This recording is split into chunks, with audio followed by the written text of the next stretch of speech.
C'est en faisant les annales à Asclepia que j'ai compris qu'en fait, il fallait pas du tout tout connaître en profondeur. J'ai vraiment pas creusé les sujets, je suis resté beaucoup à la surface. Là, c'est clairement quelque chose que j'aurais pas pu faire sans avoir connu Asclepia et sans avoir compris en faisant les annales aussi, parce que c'est là qu'on voit que clairement les questions, elles tombent, elles retombent tout le temps et ça changera pas.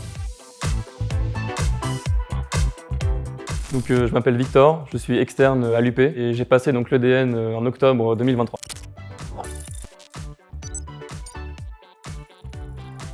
Après les EDN, j'ai fait la fête avec mes potes et toute la promo. Et le lendemain, on est parti en vacances avec des potes qui ont aussi passé l'EDN avec moi et on a profité pendant une semaine.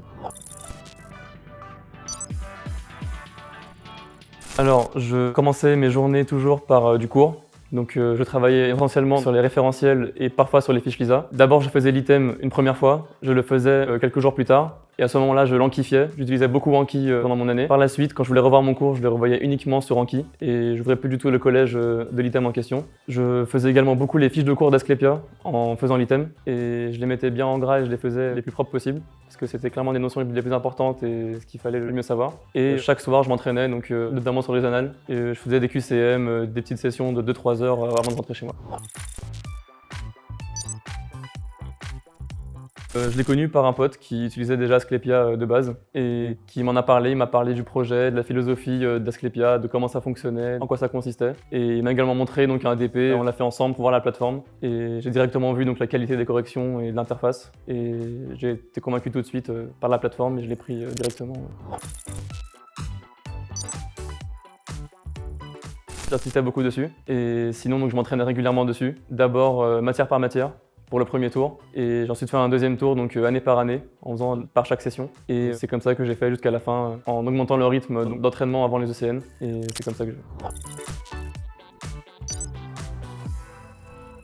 Donc c'est la qualité des corrections qui directement on voit qu'il y a une analyse qui est faite pour chaque question, même pour chaque DP entier, pour chaque proposition, tout est justifié et tout est clair. Également pour les anciens DP, donc il y a le décodage qui est une chose que d'autres plateformes n'ont pas. Asclepia m'a vraiment apporté une sécurité sur le fait que les réponses étaient réellement bonnes et contrairement à d'autres plateformes où parfois on a souvent un doute, on se dit que c'est pas forcément la bonne réponse ou que c'est pas très clair, là il n'y avait pas ce doute-là.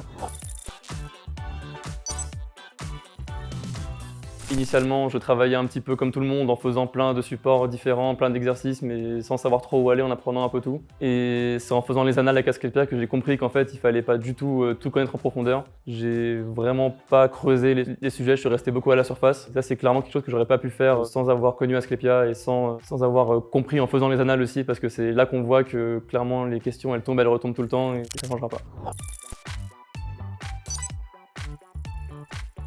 Oui, totalement. Je l'ai même déjà recommandé à plein de gens et oui, à 100%.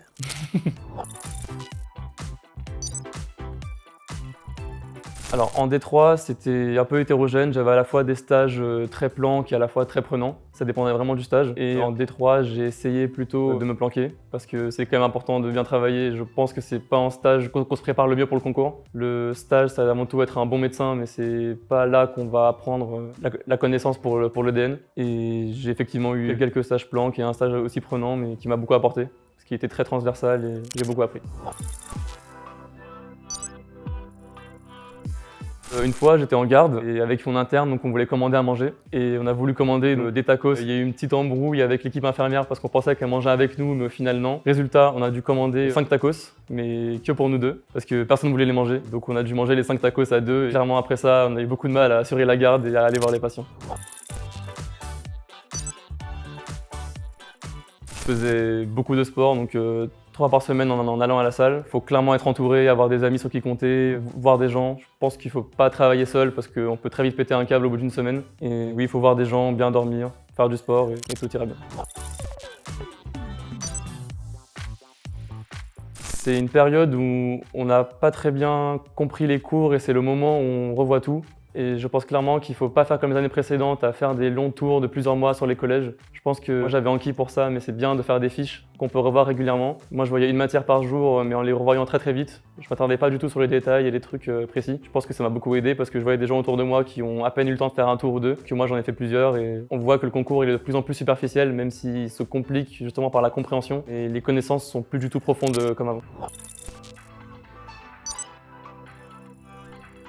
Alors j'y ai pas trop pensé pour l'instant, mais je pense qu'il y aura aussi un exercice à faire, comme pour les EDN, de trier ce qui est tombable et pas tombable. Parce qu'il y a clairement une grande partie des connaissances, on le voit dans les SDD, qui sont trop précises et trop spécialisées, qui je pense ne pourront pas tomber. Et ça va être un peu comme les EDN, mais juste s'habituer au geste, qui sera la grande nouveauté, je pense, de savoir faire les PL, des infections, savoir suturer. Et ce sera comme pour l'EDN, un travail régulier, bonne organisation, et on verra bien.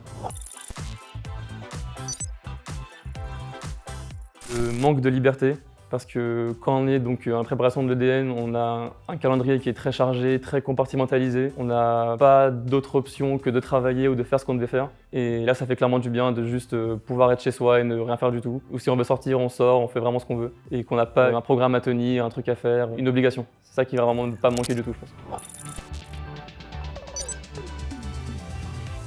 Pour les externes, donc ne vous prenez pas la tête, ne stressez pas. C'est pas comme ça qu'on définira qui est un bon médecin, qui n'est pas un bon médecin. Faut le voir comme un examen et apprendre de façon peut-être parfois robotique, ne pas s'investir émotionnellement et bien évidemment toujours dormir, faire du sport, toujours voir ses proches, prendre du temps pour soi dès qu'on a besoin.